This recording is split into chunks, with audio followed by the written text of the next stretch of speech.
అతిపెద్ద షాపింగ్ ప్రపంచం సిఎంఆర్ మన నిజామాబాద్ లో రాంపోతినేని గారిచే సెప్టెంబర్ 27న గొప్ప ప్రారంభం. దేవదేవుణ్ణి దర్శించటానికి అడుగడుగున ఆటంకాలు కలిగిస్తున్నటువంటి విషయం లోక విదితం. ఆయన కొండకు వస్తున్నారు అని అంటే చంద్రబాబు ప్రభుభక్తి పరాయణులైనటువంటి పోలీసు శాఖ వారు 30 యాక్ట్ అమలు చేస్తున్నామని చెబుతూ ఎక్కడికక్కడ మా పార్టీ నాయకులను కార్యకర్తలని భయభ్రాంతులకు గురి చేస్తూ భయపెడుతూ మీరు ఇళ్ల నుంచి బయటికి రాకూడదు అని మౌఖిక ఆదేశాలు ఇవ్వటమే కాకుండా నోటీసులు సర్వ్ చేయటం జరిగింది. మొత్తం రాయలసీమ అంతా కూడా మా పార్టీకి సంబంధించినటువంటి నాయకులను, మాజీ శాసనసభ్యులని, శాసనమండలి సభ్యులని, మంత్రులను, మాజీ మంత్రులను వీళ్ళనందరినీ కూడా హౌస్ అరెస్టులు కూడా చేయటం జరిగింది. చంద్రబాబు గారి ప్రభుత్వానికి జగన్మోహన్ రెడ్డి గారిని చూస్తే ఎంత భయమో దీన్ని బట్టి చూస్తే అర్థమవుతుంది. జగన్మోహన్ రెడ్డి గారు నిన్న మా పార్టీ ప్రకటన కూడా ఇచ్చింది. భగవంతుణ్ణి దర్శించుకొని ఏ ఆర్భాటాలు లేకుండా తిరిగి వెళతారు ప్రార్థనలు చేసి పూజలు చేసేనని. మేమెక్కడా మరొక రకంగా తద్విరుద్ధంగా ప్రవర్తిస్తామని లేదా మా పార్టీ క్యాడర్నందరినీ కూడా గుమికూడమని అధికారికంగానో గ్రూపుల ద్వారానో మౌఖికంగానో చెప్పటం కానీ ఎక్కడా చెయ్యల.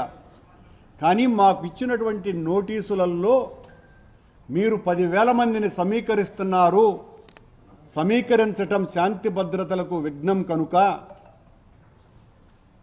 ఎట్టి పరిస్థితుల్లోనూ మిమ్మల్ని కట్టడి చేస్తున్నాము. ర్యాలీలు, బహిరంగ సమావేశాలు మీకు భయం కాబట్టి మీరు నిషేధించుకోండి. కానీ స్వామివారి దర్శనానికి ఒక పూర్వ ముఖ్యమంత్రి వస్తూ ఉంటే, స్వామివారి పట్ల అనన్య భక్తి విశ్వాసాలు కలిగినటువంటి ఒక పూర్వ ముఖ్యమంత్రి స్వామివారి పట్ల భక్తిని చాటుకోవటానికి వస్తూ ఉంటే భయపడిపోయినటువంటి ప్రభుత్వం చేస్తున్నటువంటి నిర్వాకం ఇది. మా పార్టీ క్యాడర్ అంతా కూడా ఈ నియోజకవర్గం కాకుండా మిగతా అన్ని నియోజకవర్గాలలో కూడా రేపు ఆ పూజా కార్యక్రమాలలో ఉంటే వాళ్ళెవరూ మీరు బయటికి రాకూడదు అని వాళ్లను కట్టడి చేయటం ఏందో నాకు అర్థమే కావటం లేదు.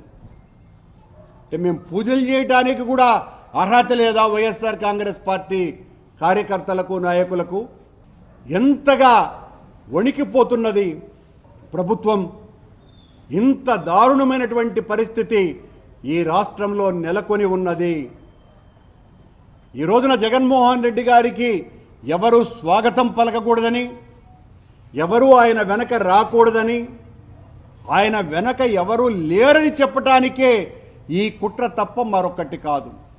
జగన్మోహన్ రెడ్డి ప్రజా రంజక నాయకుడు, 40% పైగా ఓట్లు తెచ్చుకున్నటువంటి నాయకుడు, పేద ప్రజల పక్షాన నిలబడి పోరాడినటువంటి వ్యక్తి చంద్రబాబు గారు. మీరు ఈ రకంగా మా కార్యకర్తలని, నాయకులని భయపెట్టాలని చూస్తే భయపడే వాళ్ళెవ్వరూ కూడా లేరు. సుమన్ టీవీలో మీ పర్సనల్ అండ్ బిజినెస్ ప్రమోషన్స్ కోసం కింది నెంబర్కి కాంటాక్ట్ చేయండి.